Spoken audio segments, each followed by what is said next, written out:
मुगसदेवाची माहिती. मुगसदेव माहिती 1. स्थानिक देवता. मुगसदेव हा कोकण, गोवा आणि कर्नाटकाच्या काही भागामध्ये पूजला जाणारा ग्रामदैवत आहे. 2. रूप आणि स्वरूप. मुगसदेवाला शिवाच्या किंवा भैरवाचा अवतार मानले जाते. काही ठिकाणी त्याला मुगस भैरव असंही म्हणतात. 3. देवाचा स्वभाव. हा देव उग्रपण रक्षण करणारा आहे. गावात संकट आला, रोगराई पसरली किंवा शत्रूंचा धोका निर्माण झाला की लोक मुगस देवाची पूजा करतात. 4. मुगस जत्रा उत्सव.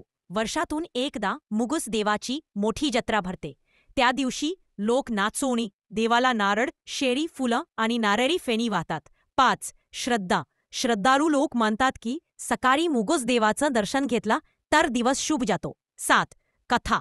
एक कथा अशी सांगितली जाते, एकदा एका गावात राक्षस त्रास देत होता. लोकांनी शिवाला प्रार्थना केली. तेव्हा महादेवाने आपल्या उग्र रूपातून मुगस देवाचा अवतार घेतला आणि राक्षसाचा नाश केला. तेव्हापासून गावकऱ्यांनी त्याची पूजा सुरू केली.